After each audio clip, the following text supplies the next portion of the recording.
an identity also requires some belonging, right? You have to belong somewhere. I was born into a Jewish family. I belong to the Jewish nation. Now, it so happens that part of my upbringing was such, with a belief in God and belief in Torah, and okay. But there's some people who may not have that orientation. But they have to realize you can't live without belonging somewhere. And belonging to the Republican Party or the Democratic Party isn't enough. I've seen kids go into drugs because they wanted to belong with the druggies. Right?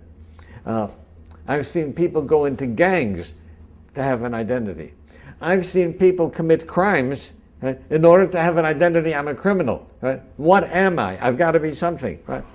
So I think that a person born into Jewish family should, first of all, investigate what does Jewishness have to offer. There are things that he may find that displeases him. That's fine. But too many people cast it away, and they say it's an obsolete religion. There's no reason for all of these rituals, etc., etc. And some run off to the Orient to find something over there, right? Without having looked in their own backyards for it. Okay? Now you know the famous story with the person who had a dream. He had a dream that under the bridge in Prague there was a buried treasure.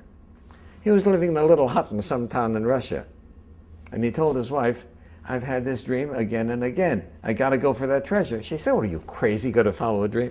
Anyway, he couldn't get it out of his system, so he finally went to Prague. But he couldn't dig under the bridge because the guards were all, the police were around. But he hung around there, and finally one of the policemen says to him, "What are you doing hanging around here all the time?" He said, "Look, I'll tell you the truth. I've had this dream that there's a treasure buried under there." He said, "You believe in those dreams? I've had a repeated dream that in a little village in Russia, there's this little hut, and there's this treasure buried under that." That's this guy's where this guy lived, right? So he went back to his house, and he dug up the house, and he found the treasure in his own house.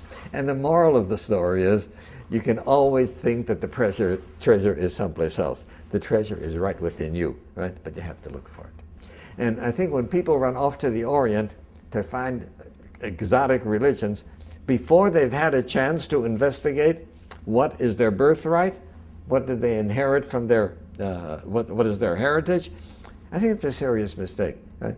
Now, if they've investigated and then decided that they want some other religion, I can't agree with that, but I understand what they did. But 99% of people have never even given any serious thought to the wealth of wisdom that there is in Jewishness, to the wealth of spirituality that there is in Jewishness.